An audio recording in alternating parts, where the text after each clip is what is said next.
Porté par des légendes comme Wilt Chamberlain et Allen Iverson dans le passé, puis Devin Booker, Klay Thompson ou encore Anthony Davis aujourd'hui, le bandeau n'a pas toujours été présent en NBA. Il a même été interdit chez les Chicago Bulls pendant 12 ans, de 2004 à 2016 plus précisément. Pourquoi ? Un peu de suspense, vous le découvrirez à la fin de l'épisode. De la Louisiane à Wilt Chamberlain en passant par LeBron James et les Bulls, aujourd'hui on remonte l'histoire du bandeau en NBA dans Histoire de basket.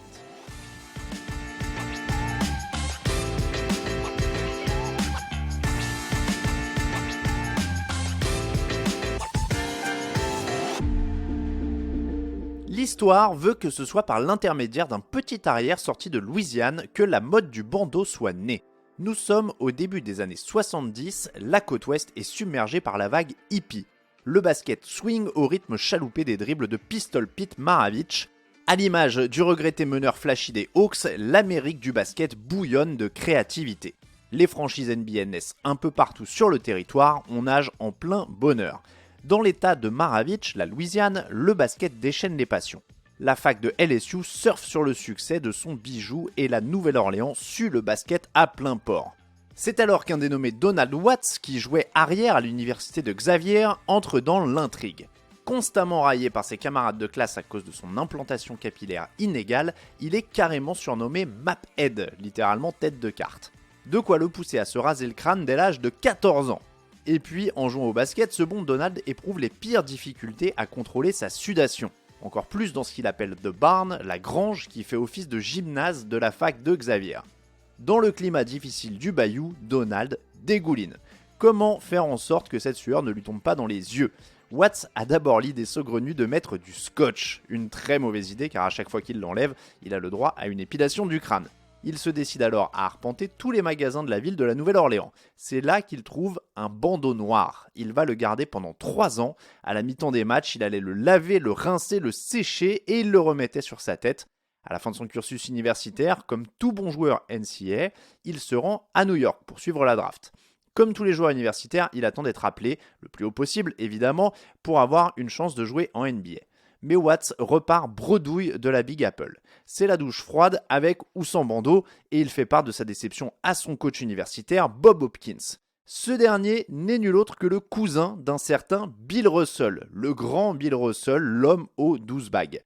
Alors coach de la franchise de Seattle créée 6 ans plus tôt, Russell donne sa chance au petit mec des Bayous. Brut de décoffrage, le jeune Watts traverse le continent pour rejoindre Seattle avec 37 cents en poche. Une fois sur place, il donne tout à l'entraînement et se fait rapidement apprécier pour ses qualités sur et en dehors du terrain. Pour qu'il mette un peu de beurre de cacahuète sur ses tartines, Russell le prend même pour laver sa voiture. Après les 12 jours du camp d'entraînement, Donald Watts est conservé, on lui file un nouveau costard et 1500 $ qu'il envoie aussi sec à sa MoMA en Louisiane.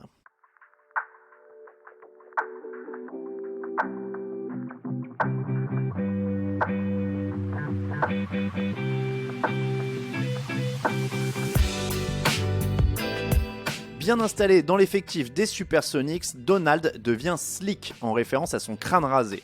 Son bandeau porté légèrement de travers, comme Nick Van Exel 20 ans plus tard, va alors entrer dans la légende. Au point qu'un soir de match, sa franchise lui en donne 600 à balancer dans le public. La mode du bandeau est définitivement lancée. Alors, Donald Watts ou Wilt Chamberlain, qui a vraiment lancé la mode. On souhaitait évidemment parler de Watts ici parce qu'il est moins connu, mais une version de l'histoire dit aussi que c'est justement Chamberlain, alors en fin de carrière avec les Lakers, qui aurait inspiré Watts à enfiler un bandeau. Car le grand Wilt a commencé à porter le bandeau au début des années 70. Un de ses bandeaux de 1971 a même été adjugé pour plus de 4000 $ aux enchères en 2016. Watts, lui, est arrivé en NBA en 1973. Chamberlain a donc bien porté le bandeau avant en NBA, mais avec son crâne rasé et sa popularité à Seattle, on peut dire que Watts l'a fait passer dans une autre dimension. Sauf que la NBA a eu évidemment son mot à dire, pas question de porter n'importe quel bandeau. La NBA exige que les joueurs utilisent les bandeaux conçus par son équipementier et le logo, s'il est visible, doit être à l'endroit. Il y a quelques années, la NBA avait ainsi interdit à Rajon Rondo de porter son bandeau à l'envers. Plus près de nous encore, la NBA a banni les bandeaux type bandana avec un nœud à l'arrière qui recouvrait la tête comme le portait Jimmy Butler ou Montrezl Harrell. Sans oublier qu'il y a des franchises ou des coachs qui n'en voulaient pas et c'était stipulé dans le règlement intérieur.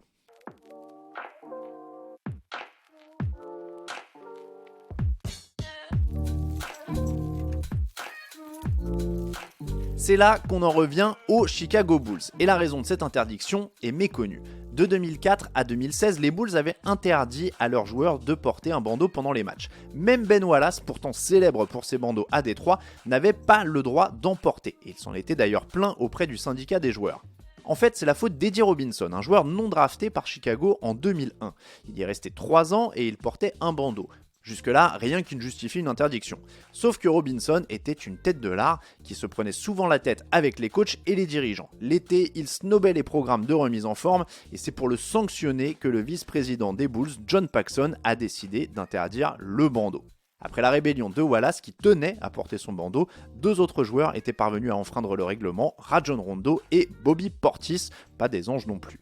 Depuis cet épisode, heureusement, les Bulls ont le droit de porter des bandeaux s'ils le souhaitent, et de LeBron James à Jimmy Butler en passant par Paul Pierce, Carmelo Anthony ou Anthony Davis, il est même devenu un des accessoires les plus communs en NBA.